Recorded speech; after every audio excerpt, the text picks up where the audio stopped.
రికార్డులకు మారు పేరు రెబల్. ప్రభాస్ వస్తున్నాడు అంటే రికార్డులు బద్దలు కాకుండా ఉంటాయా?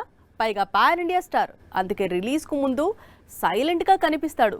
సరిగ్గా రిలీజ్ టైం కు చుక్కలు చూపిస్తాడు. ప్రస్తుతం బాలీవుడ్ హీరో హృతిక్ కు అలాంటి చుక్కలే కనిపిస్తున్నాయి. ఇయర్స్ బిగ్గెస్ట్ ఓపెనింగ్స్ డేంజర్ లో పడ్డాయి. ఈ ఏడాది బాలీవుడ్ లో అతిపెద్ద హిట్ ఫిల్మ్ ఫైటర్. ఈ సినిమా తొలి రోజు వసూళ్లు దాదాపు 25 కోట్లు.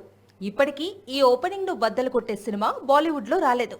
నవంబర్లో రిలీజ్ అయ్యే సింగం అగైన్ లేదా క్రిస్మస్ కు రిలీజ్ అవుతున్న అమీర్ ఖాన్ సితారే జమీన్ పర్ లాంటి చిత్రాలు ఫైటర్ ఓపెనింగ్స్ ను బీట్ చేస్తాయి అనుకున్నారంతా. ఇప్పుడు ఏమైంది అంటే ప్రభాస్ నటిస్తున్న కల్కికి సడన్ గా నార్త్ సైడ్ క్రేజ్ వచ్చింది.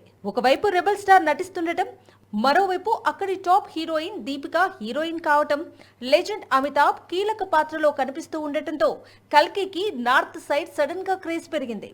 టికెట్లన్నీ హాట్ కేకుల్లా అమ్ముడుపోతున్నాయి. కల్కికి సడన్ గా క్రేజ్ రావడంతో fighter first day records danger లో పడ్డాయి. ఈ సినిమా తొలి రోజు 25 కోట్ల వసూళ్లను అందుకుంది. కల్కి తీరు చూస్తుంటే ఫైటర్ ఫస్ట్ డే కలెక్షన్స్ బద్దలయ్యే అవకాశాలు ఉన్నాయి అంటున్నాయి అక్కడి ట్రేడ్ వర్గాలు. అదే జరిగితే మాత్రం హృతిక్ ను బీట్ చేసిన హీరోగా ప్రభాస్ ఖాతాలో మరో రికార్డు పడుతుంది.